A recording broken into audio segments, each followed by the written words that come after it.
Okay, sorry, everybody. It's been a hectic day, but this is what the plan looks like for the math sequence. You're doing these two right now. Then the next step you would do, depending on what degree plan you're following, what course you're following, you take 0310, 15, 17, and then college algebra. But if after this semester is finished, you can take the test, and if you score high enough, you can skip those and go straight to algebra. So that is where you are right now. Because right now I'm teaching, I have a class that's a 0317, 1332. There's another one that's 0315 to 1314. And this one goes to another for non-science majors. So if you go this way, you have to take 0317, 1332 or 0315 college algebra. So all depends on what your degree plan is. But I strongly suggest after you do the semester, because I'm showing you all the tricks of the trade that should score you high enough that you should pass the TSI.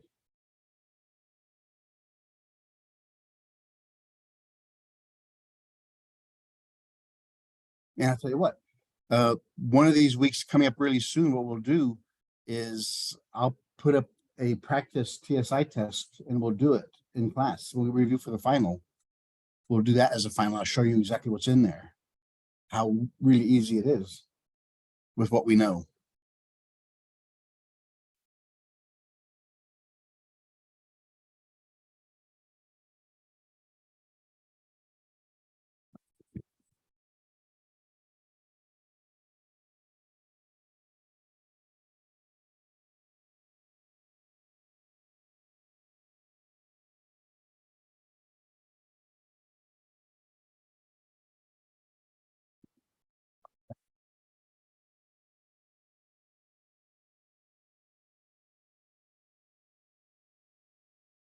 I think we're finished all of chapter 11 then.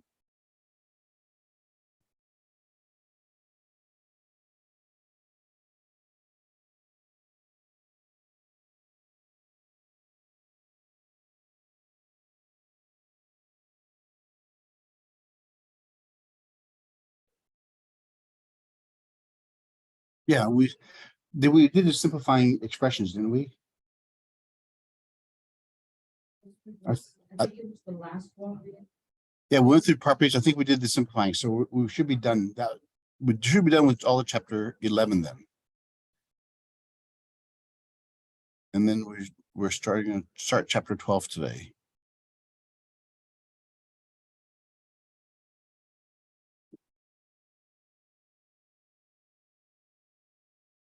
Okay, so let's review.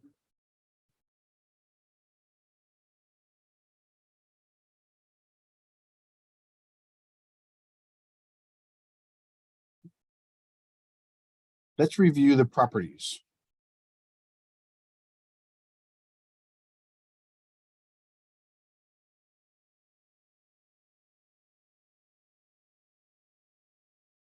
Because this review will tie in to the first part of chapter 12.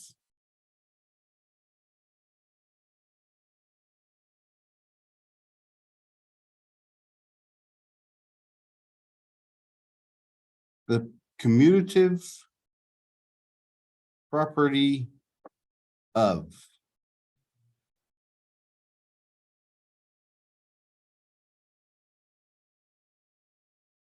this one, to commute, means to move.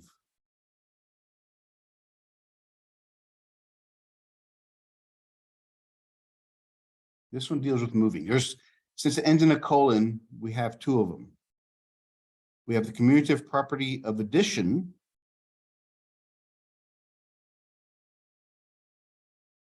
which says this: x plus y is the same thing as y plus x.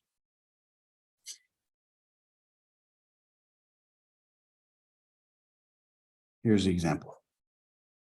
3 plus 4 is the same thing as 4 plus 3.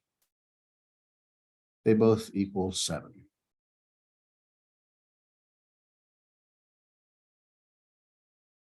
So it doesn't matter which way you put the numbers. If it's addition between it, you can move them back and forth. It doesn't matter. The second one is the commutative property of multiplication.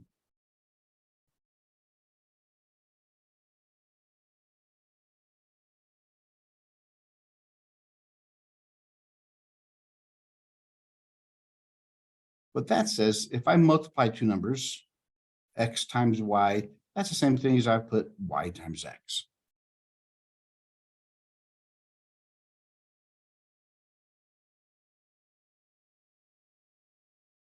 Three times 4 is the same thing as 4 times 3. It doesn't matter which order you put them.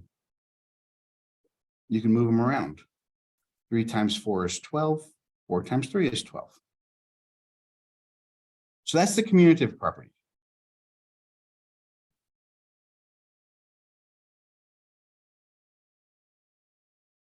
The next one is called the associative. The associative property of.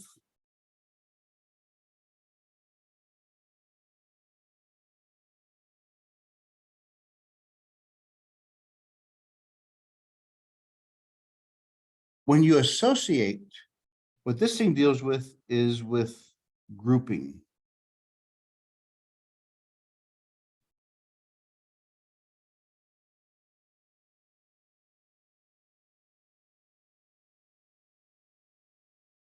And we have two of those.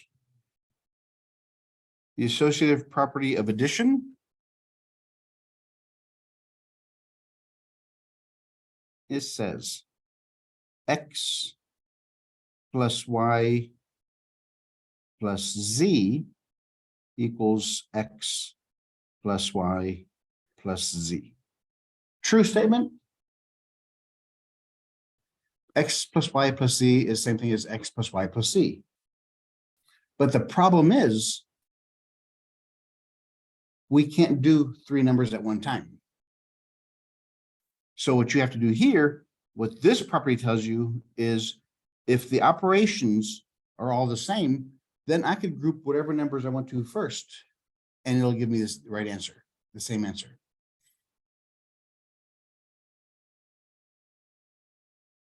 Three plus 4 plus 5 is the same thing as 3 plus 4 plus 5. So if I group the first two first, what does the parentheses tell me I have to do?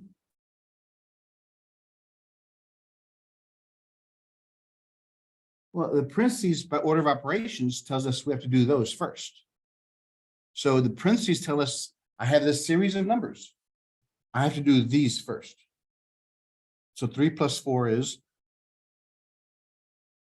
7. 7 plus 5 is 12.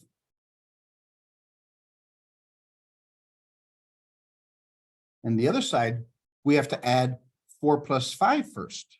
4 plus 5 is 9. 3 plus 9 is also 12.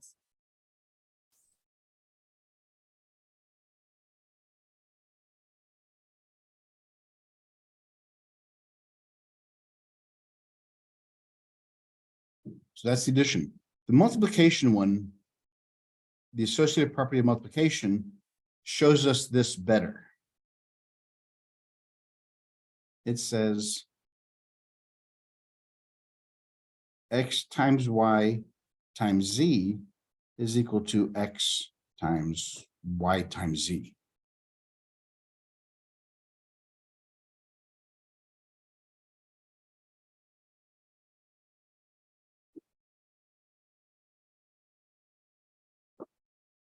So 3 times 4 times 5 equals 3, 4 times 5. Work these out and see which side's easier.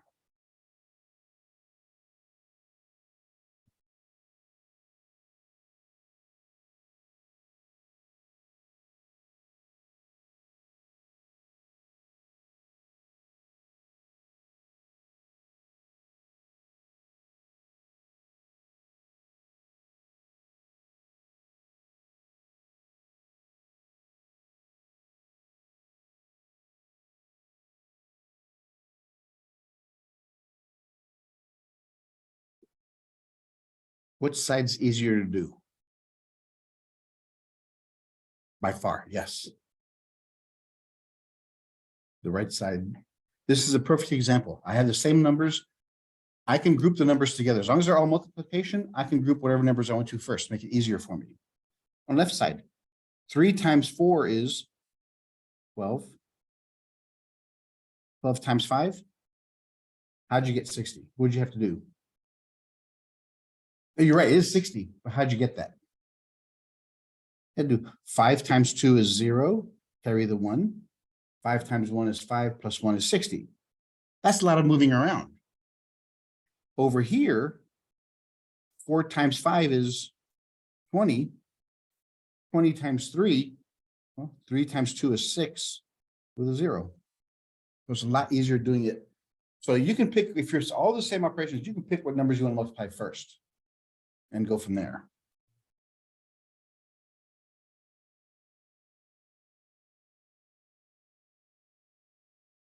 The third one, probably the most important one that we have. It does a couple of things. 3 things, actually. The first thing it does, it combines addition and multiplication. This is called the distributive property.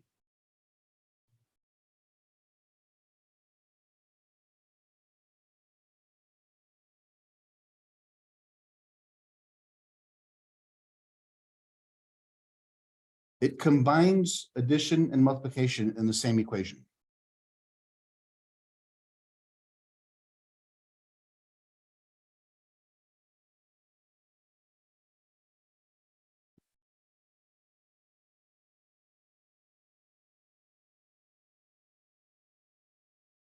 So this is what it looks like. How would you read this?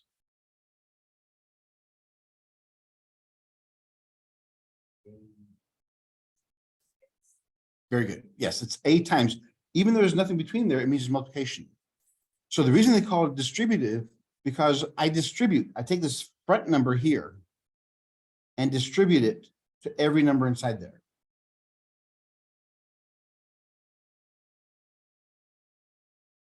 Very good. It's exactly what it equals.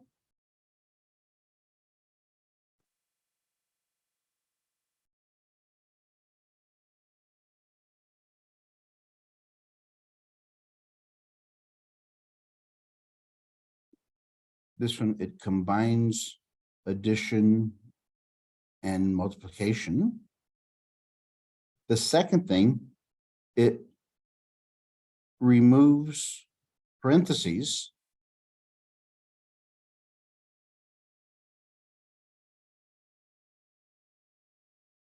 Also allows us to place parentheses in an equation. There's 3 things. It combines addition and multiplication. It removes parentheses. And it allows us to put parentheses in an equation. I'll show you in a second.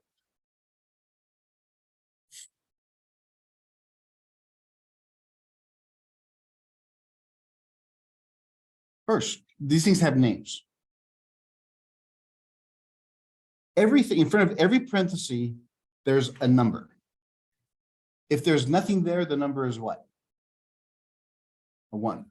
So it's called, the number in front is called a. Very good. Very good.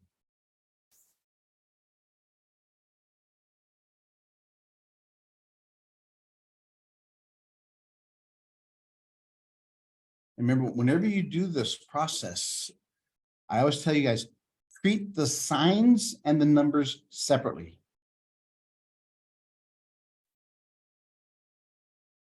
So for example, this is a positive times positive, the answer is going to be positive.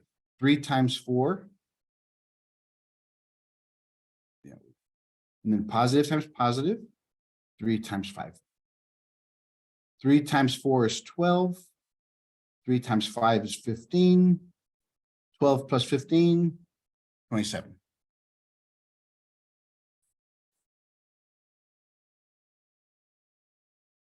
Okay. We know this side's from. How about if we did this side? What do we have to do first on this side?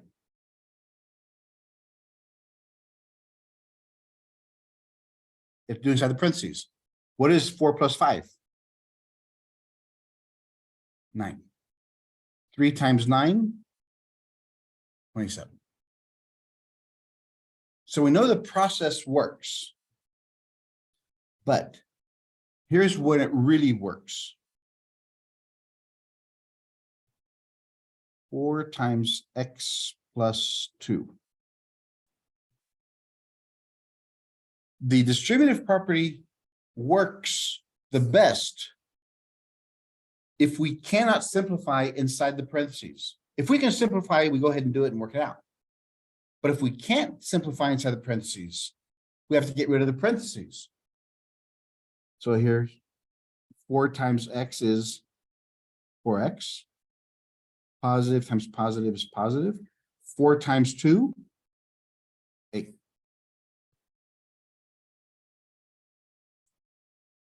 As far as you can go. Because now we can go another step. We can start solving it. But here we can't, because if you're solving an equation, you have to get the variable by itself. And if it's inside parentheses, you can't do anything. Now, I told you it has 2 names. If we go from left to right, it's called distributivity.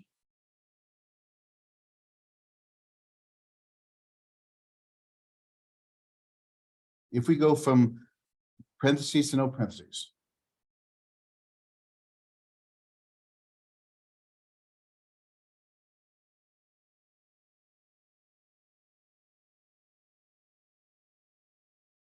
If we go the other direction, from this side to this side, again, the first one, we took away parentheses. Now we can put them back in.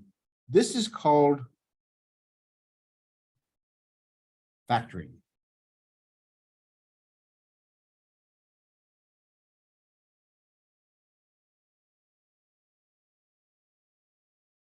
Factoring works this way. Let's pretend we start off with 4x plus 8. What do they both have in common? What do 4x plus 8? What do they both have in common?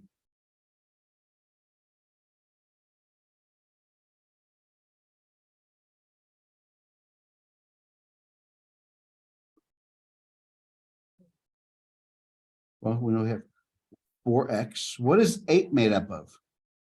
2 times 4. Right. So look at these 2 terms. What do they both have in there in common?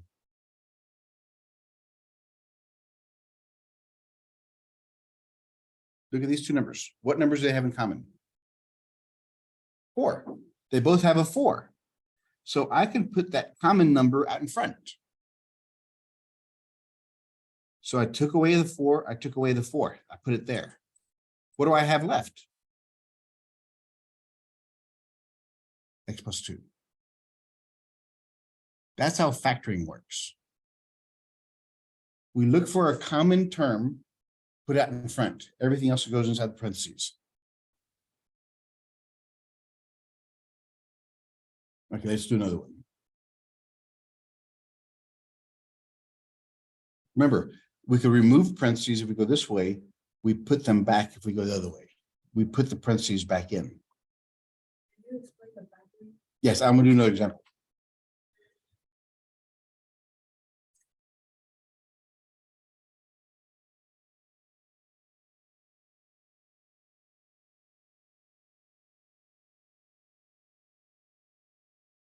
Okay, we have 2 numbers, 9, 2 terms.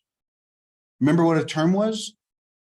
A term is anything separated by plus, minus, or equals. So we have 1 term and 2 terms.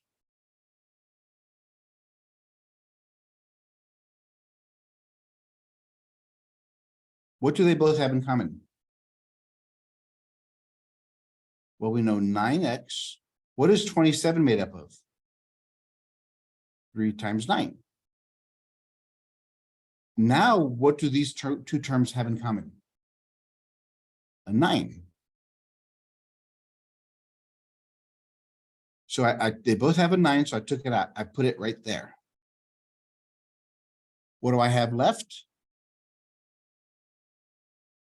X plus 3. That's factoring. Well, since they're both the same, I physically took them both out and put them in front. I took what they have in common, put it in front. And then whatever's left stays inside the parentheses.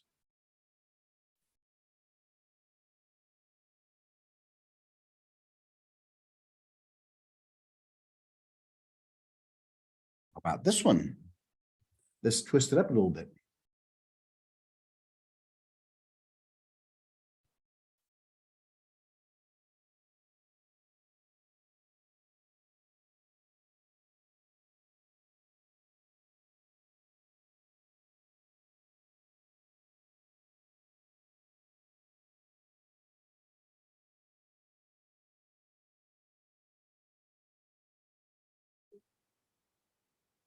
So what do they both have in common?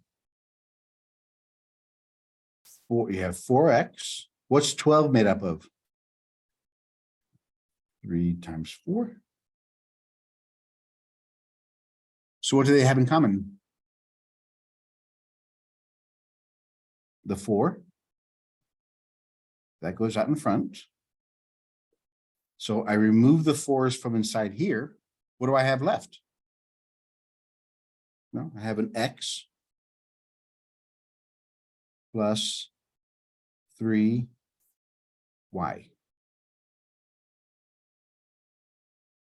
When you cancel that, let's look on this side here, I have 3, 4y. I took out the 4, I still have 3 and a y. This side, 4x, I took care of the 4, I still have an x. Because I can check my answer. If I multiply this one out here, I have to end up with this. So that's factoring. That's probably one of the most important processes that we have here that'll help us solve equations. Okay, so those are the first 3 properties. The fourth property is called the inverse property of. What's another name for inverse?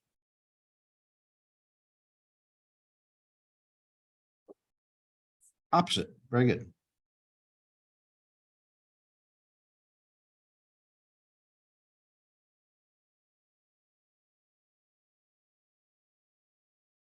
So we have the inverse property of addition.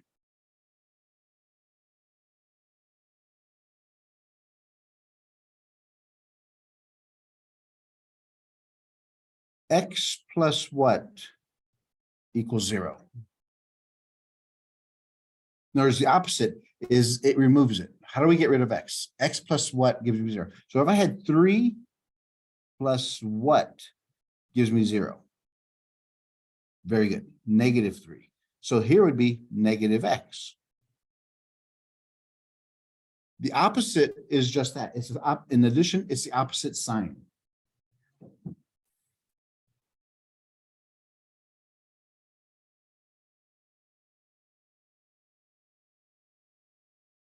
So the inverse property of addition is whatever the number is, just change the sign.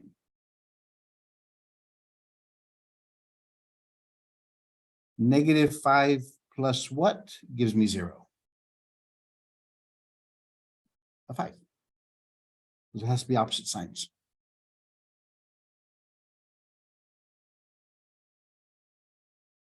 The inverse property of multiplication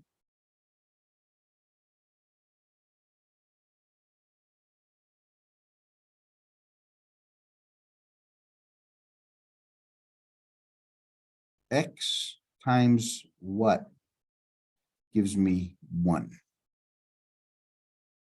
X times x gives me x squared.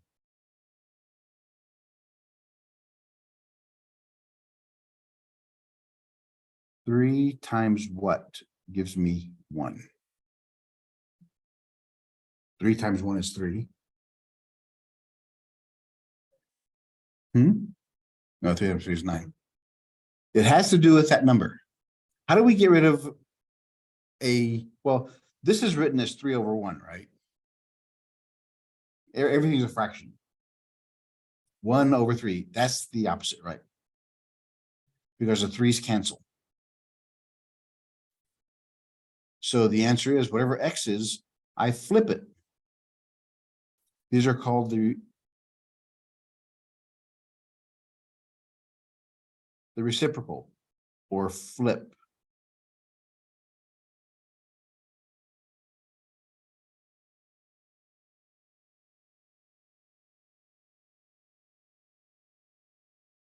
Yeah, you mentioned about that last one. Mm-hmm. So no matter what the number is, 2 over 3. What do I multiply 2 over 3 to get 1? 3 over 2. Because the 2's cancel and the 3's cancel, leaving us with 1.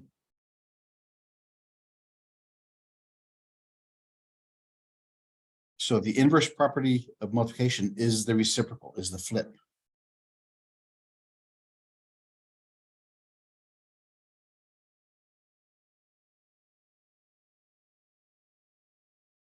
Identity property.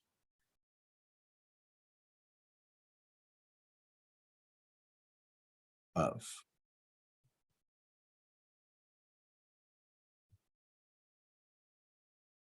Remember, the inverse is the opposite. It's to get rid of it. Identity is to keep the same.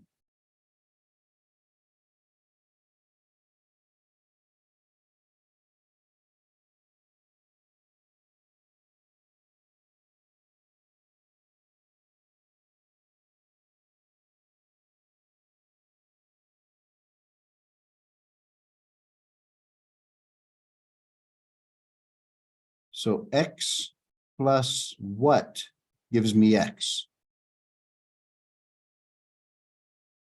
3 plus what? 0. Very good. 3 plus 0 equals 3. So 0 is the identity of addition. Anything plus 0 is itself.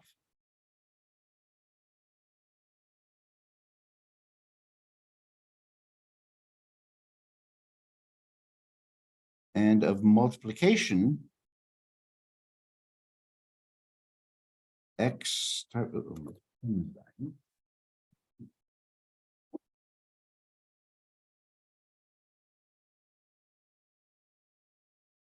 x times what gives me x? Yep, 1.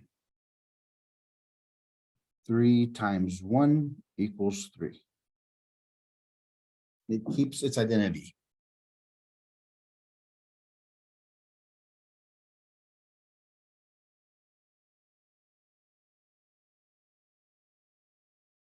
And the last one is called the nullity property.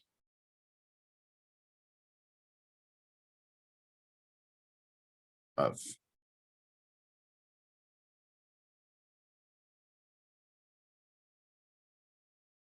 To make equal to 0. Null means 0.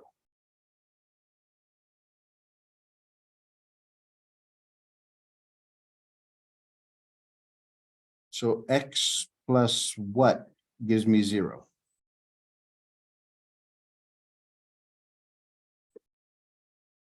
Negative x, very good. X or 3 plus negative 3 is 0, very good. Now, how about multiplication? X times what gives me 0? 0, very good. So 3 times 0 is 0. Anything times 0 is 0.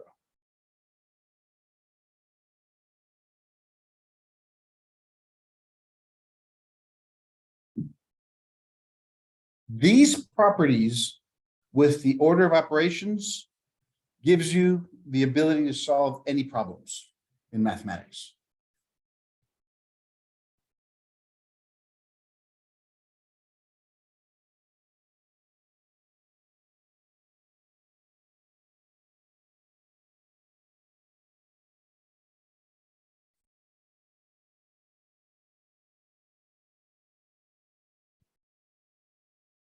Here's section 12.1.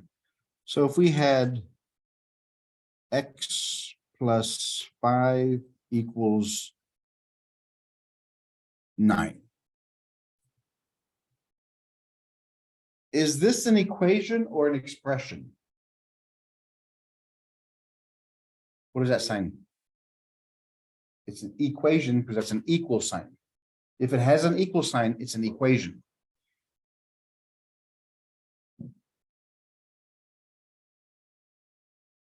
Equations have an equal sign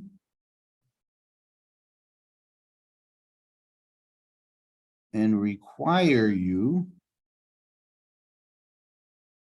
to solve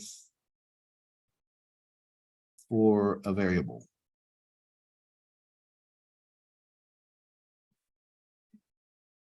Yeah, because whenever there's an equal sign, that means we have to know what does x have to be to make this thing equal. Yes, you can do this in your head really quick, but we have to use the rules of math, the properties. We want to get x by itself. What do you have to do? How do we get rid of the plus 5 to solve for x? Minus 5 to both sides. Why to both sides? Not a 1. Because if you sub 5 minus 5 gives you what? 0. It becomes a 0. So we just have x. 9 minus 5 is 4.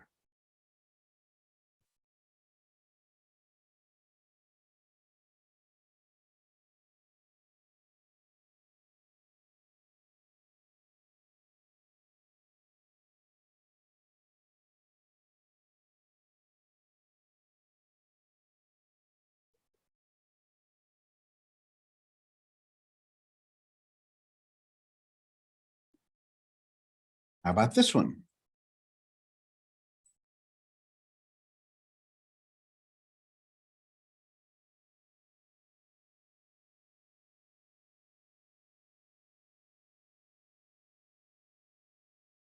Remember, the whole objective is to get x by itself. So when you solve, it's just the opposite of the order of operations. When you solve, you have to get rid of the plus and minuses first. So what do we do first? Minus 2. Get rid of anything plus or minus to the x. So we do the opposite. Minus 2. So those cancel. So I have 3x. 8 minus 2 is 6. Now what do we have to get rid of? How is 3 connected to the x? It's multiplication. What's the opposite of multiplication? Division. So we divide both sides by 3. 6 divided by 3 is, and there's your answer. And always, always, always check your answer, which will be CYA. The equation was 3x plus 2 equals 8. I take this and put it in place of x. 3 times 2, right? So 3 times 2 is 6. 6 plus 2 is 8. So it works.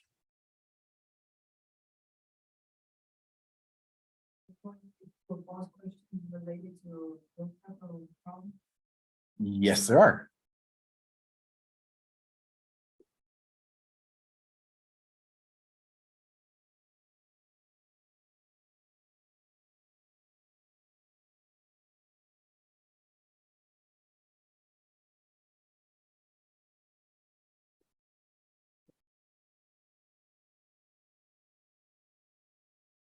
Here's an example. The question is 5x plus 3 equals 13. X equals 2 is the solution to this equation. True or false?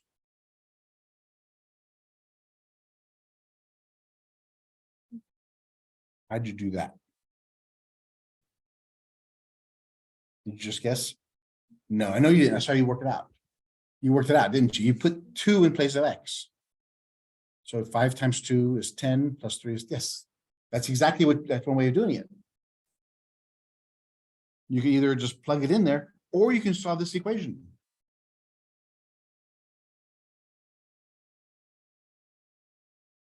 Plug 2 in for x in the equation, or work out the equation for x.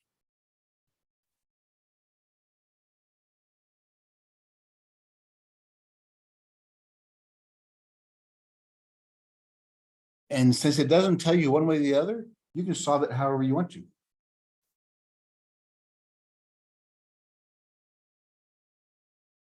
Let's look at them both ways.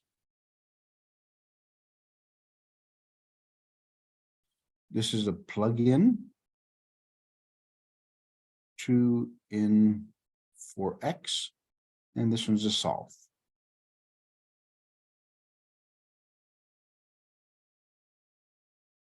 Since x equals 2, so we go here, 5 times 2 plus 3. 5 times 2 is 10. 10 plus 3 is 13. Check.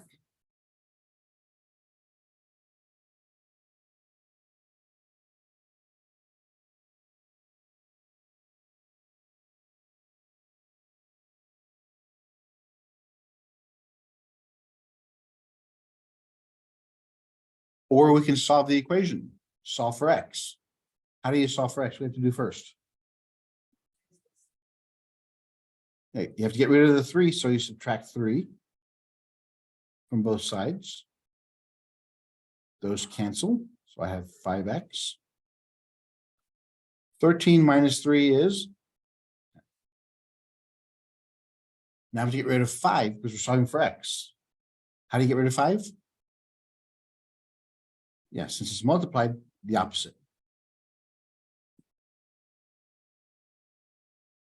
10 divided by 5 is 2. Since this equals this, it's true.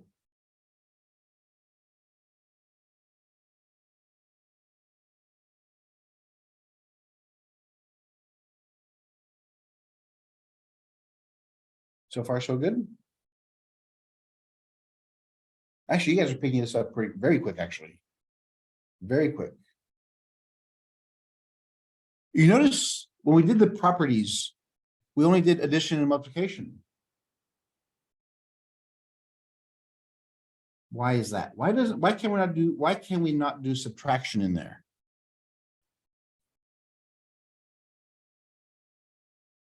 Or can we?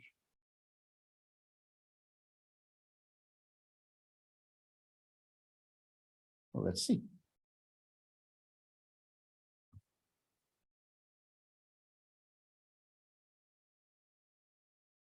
Let's say the commutative property.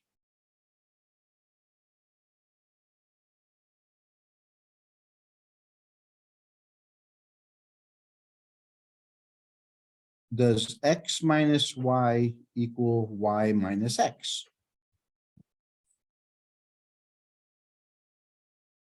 Three minus 5 equals 5 minus 3. No. What is 5 minus 3? Since 5 is bigger, the answer is negative 2. 5 minus 3 is 2. They're not the same. So how do we make them the same? We understand that subtraction doesn't really exist.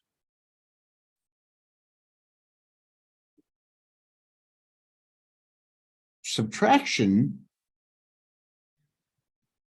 is the addition of a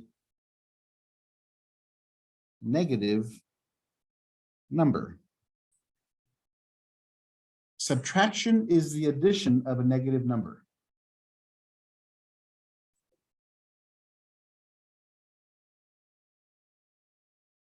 Well, we have to convert this equation. We have to convert this equation because that minus sign belongs to the y. So what this says is x plus negative y.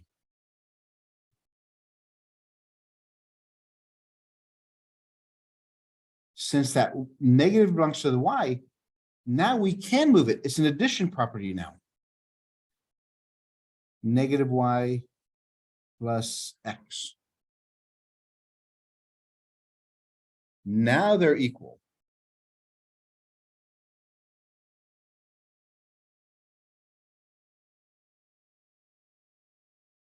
So if you move a number that's negative, that sign has to go with it.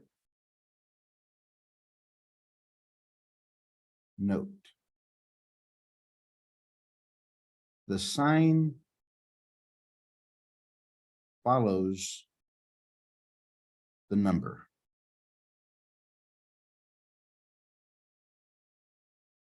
Whatever sign is in front of a number, it stays with it. It worked. It worked for this. Why did it work for the addition? Is x positive or negative? Positive. What's y? Is y positive or negative?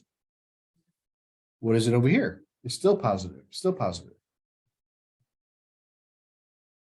So if the sign in front of the number is positive, it has to stay. If I move it, it has to stay with it. So x minus y equals negative y plus x. Now it works.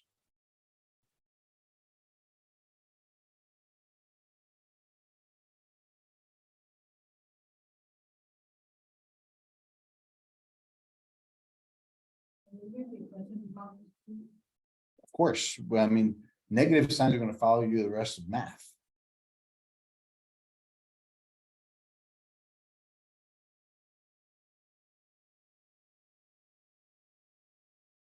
Just basically remember this is subtraction is the addition of a negative number.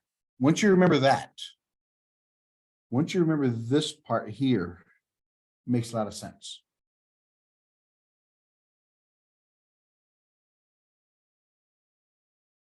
This little property here also tells us if you have opposite signs next to each other, you rewrite it with a negative instead. If one's a positive, one's a negative, it becomes a negative. The whole thing's negative.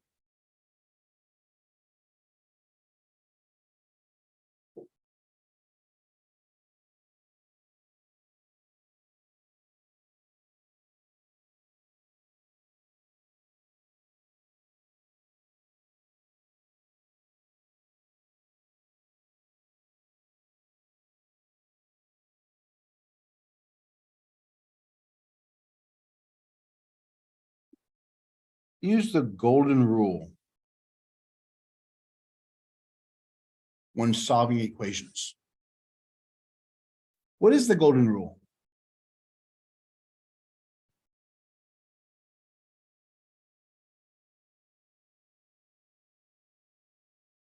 You remember that from Sunday school? Whatever you do to somebody, it'll be done to you. In math,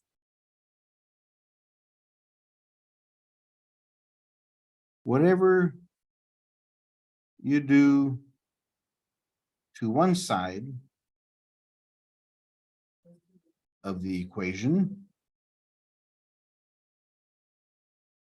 you must do to the other.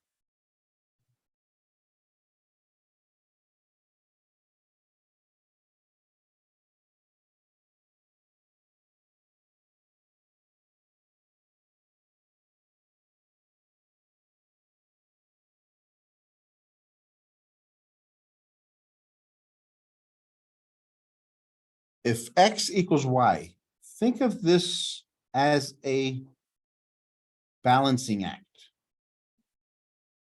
If X equals Y, if I add 3 to this side, are they equal now? No, I have to add 3 to this side. Now they're equal again. So whatever I do to one side, I have to do to the other side to keep them equal. If I divide something on one side, I have to divide it in the other side.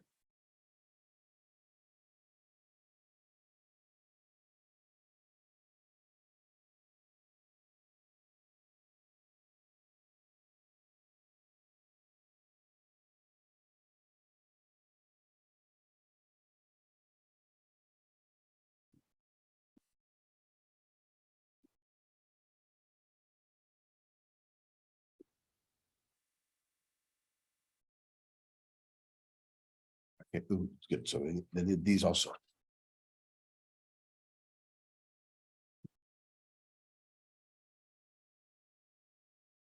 Let's try number 37. No, not 37. Let's try number 40.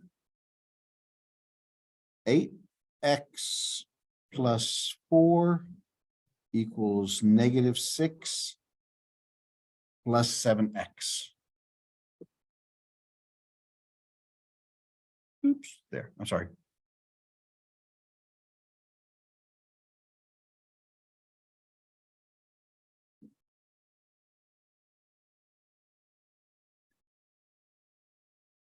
All right, now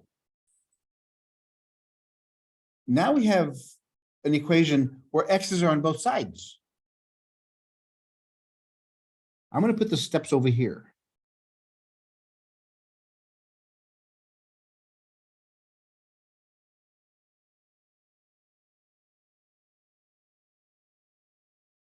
Remember, what is our goal? What are we trying to do?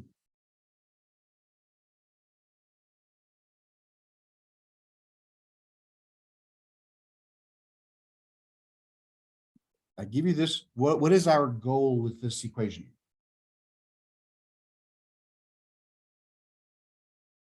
Our goal is solve for x.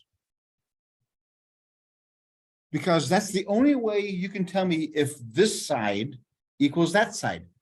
You have to know what x is.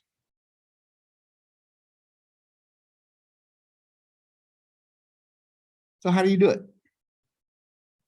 First step, move all x's to one side. Because we have to get the x by itself. So it means they all have to be on one side. So my question is to you, which x do we move?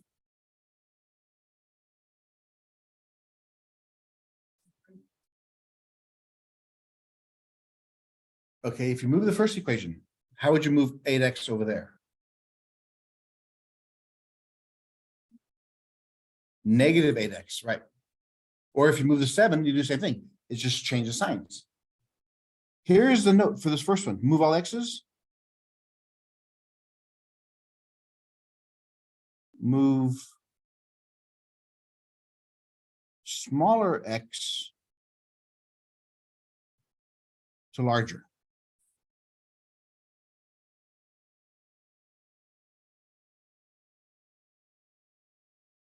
When you have x's on both sides, always move the smaller to the larger. I don't care which side they're on.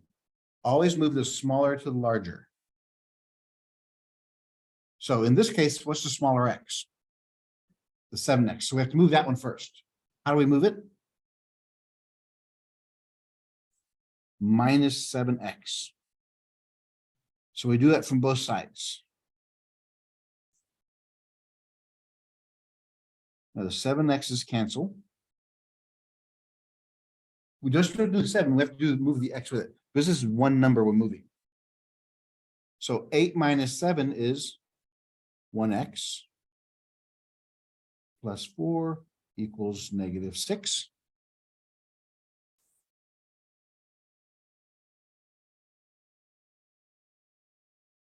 So that's the first step. We have all the x's to one side. That's the first step.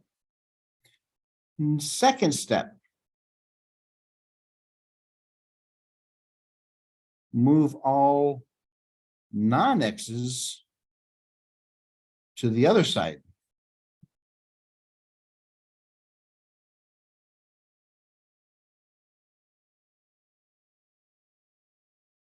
So all the x's are over here. What do we have to move now? The 4. We have to get the, if it's non-x's, how do we move the 4? So we subtract 4 from -4 to both sides. 4 is cancelled, so we have x by itself. Combine these two, -6 minus 4. Not that only multiply. If they're both negative, you're adding them. If the signs are the same, keep the sign and add the numbers. And there's your answer.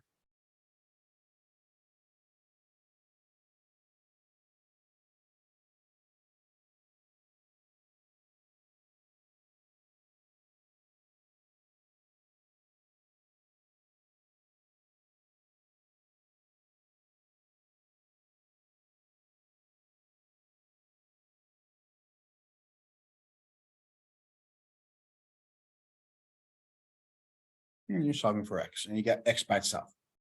Then last step you should always do is check your answer.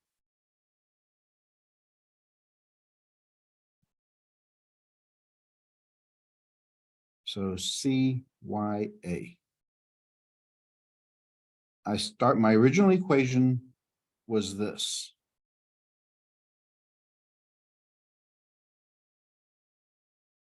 How do I check my answer?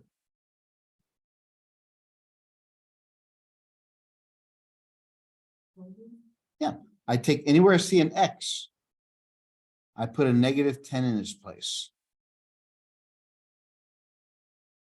8 times -10 plus 4, -6, 7 times -10.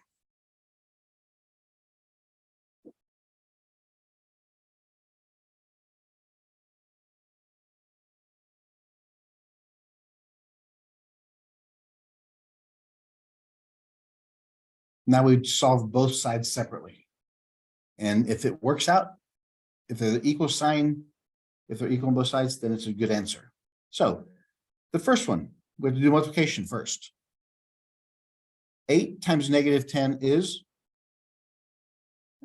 positive times negative is negative. 8 times 10 is 80 plus 4. -80 plus 4. Since the signs are different, take the sign of the larger number and subtract the numbers. 80 minus 4 is 76. The answer is -76. Now on the right-hand side, do multiplication first. -6. Positive times negative is a negative. 7 times 10 is 70.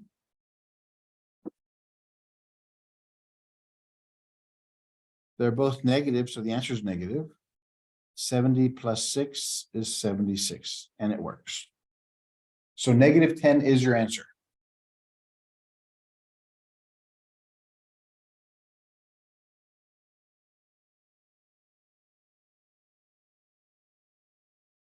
So to be honest with you, you should know before you hit enter on the computer whether your answer is right or wrong, if you check your answers.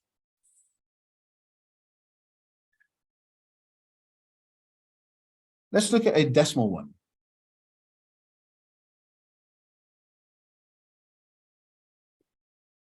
Number 37.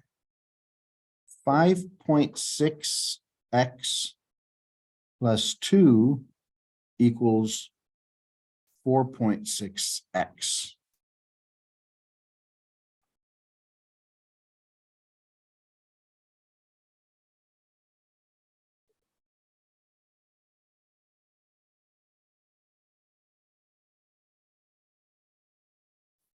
The steps still apply.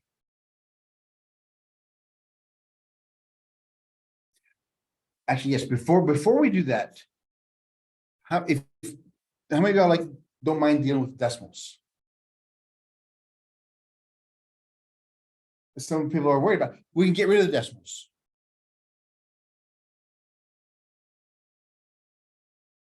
Steps 1. Get rid of decimals.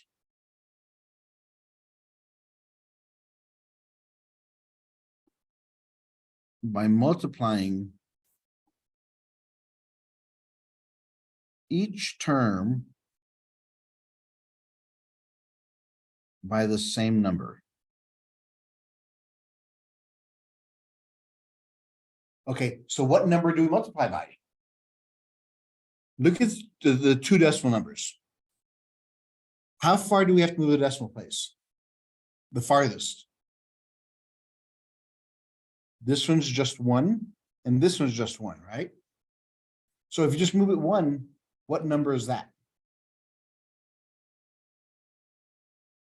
Each decimal place is a 10. So if we're only moving it 1, if we multiply everybody by 10, in this case, since it's only 1 decimal place, we multiply by 10. 10 times 5.6x, 10 times 2, 10 times 4.6x.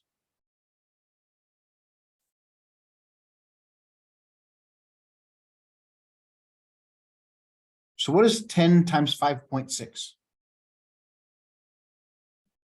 56. You just move the decimal place over 1. So it's 56x. 10 times 2, 20. 10 times 4.6 is 46.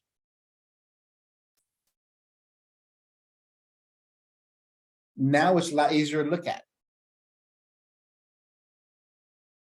So which x do we move?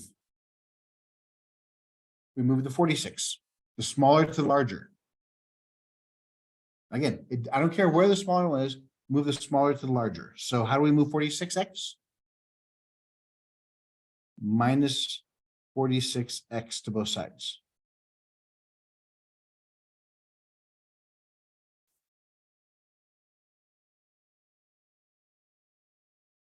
(56 minus 46 is what?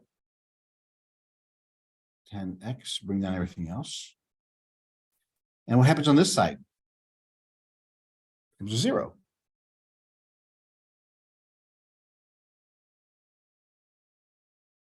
Okay, we have all the x's to one side. What do we do next? And now I got to move the non-x's to the other side. So I subtract 20. Very good. So step 2 was move the smaller x's, move the non-x's to the other side. So those become 0. 10x equals negative 20.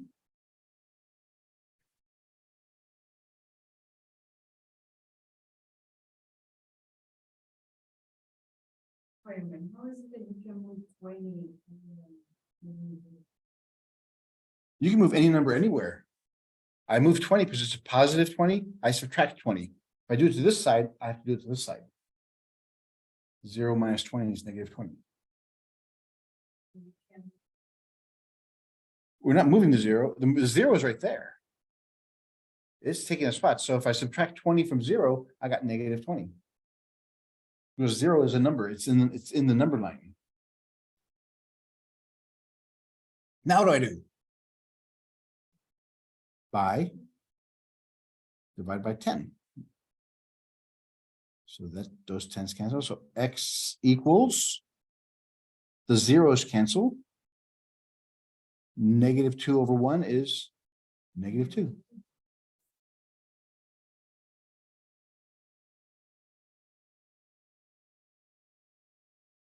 And then check your answer.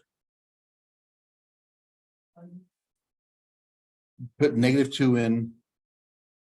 You could put negative 2 in either of these equations, either the original, which is the better one, but if it gives you a problem because of decimals, put it in this one. Put it in that one. Since we changed all the numbers equally. So we got 56 times -2 plus 20 equals 46 times -2.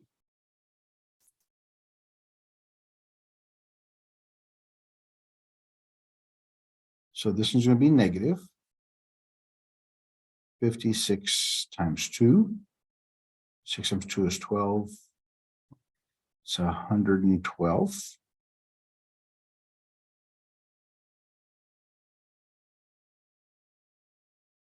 Positive, negative is a negative.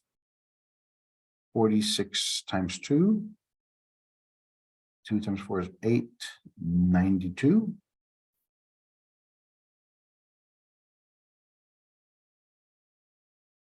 Negative 112 plus 20, 112 is bigger. So 112 minus 20. Negative 92 equals negative 92. It works.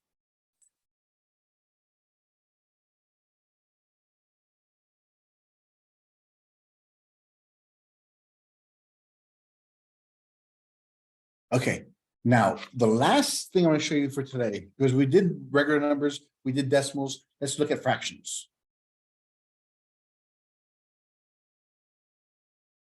So I don't think they have any fraction problems here. But there's one. Number 53. 5/7x plus 1/3 equals 2/5 minus 2/7x plus 2/5.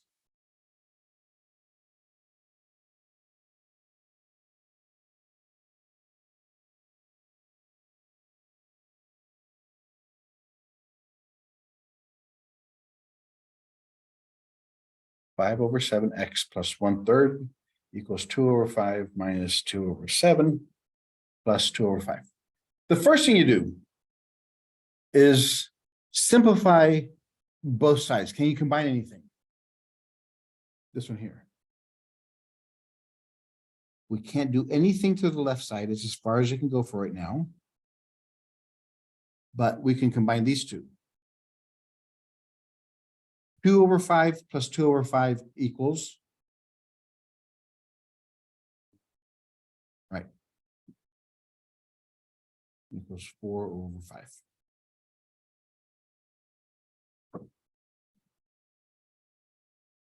Okay, for simplicity purposes, let's instead of a 3, let's make this a 5.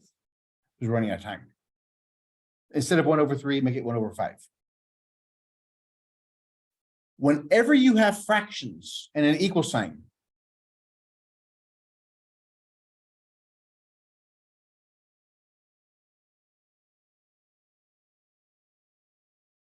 whenever you have fractions and an equal sign,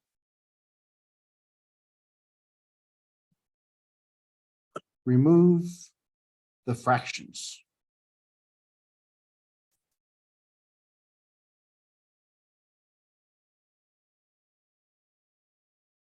By multiplying each term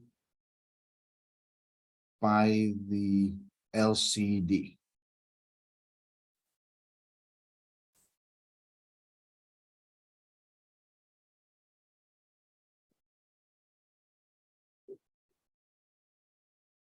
So the first thing you have to do is find the LCD.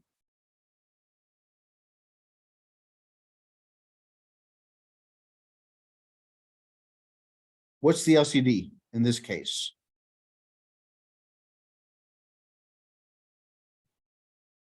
We have 7 and 5. So 7 times 5 is what?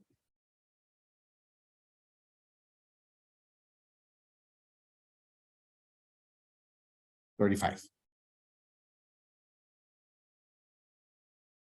Multiply each term by the LCD. So 35 times 5/7x. 35 times 1/5. 35 times 4/5. 35 2/7x.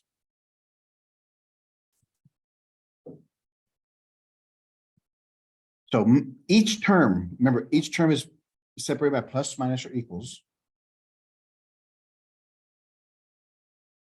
Reduce, before you multiply, reduce. Can anything cancel with this equation? In the first one. 7 goes into 35 5 times. 5 goes into 35 how many times?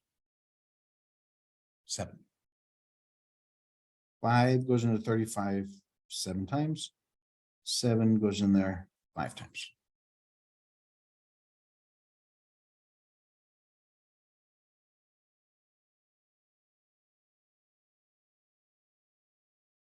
And look what you have now.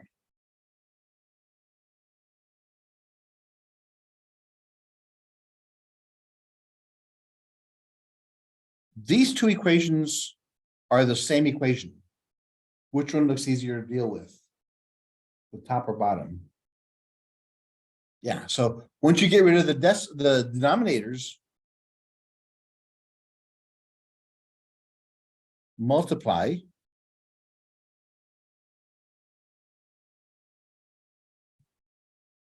and then solve.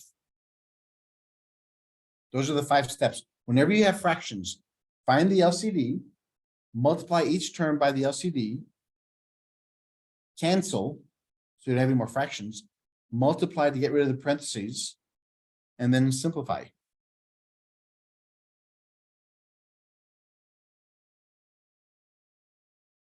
So I have x's on both sides. I move the smaller to the larger.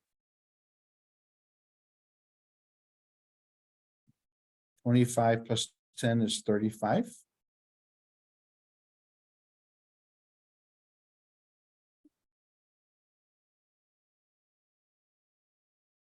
Subtract 7 from both sides. 35x equals 21. What's my last step? Divide by 35.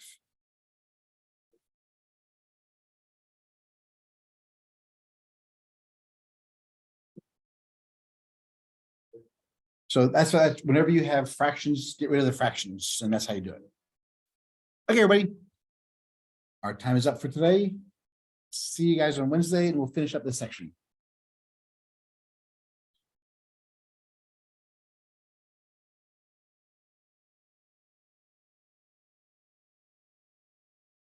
Just take a picture of it. If you're falling behind, if you have too much to write, take a picture of it. Well, no, because we have to go. It's the next class is already starting.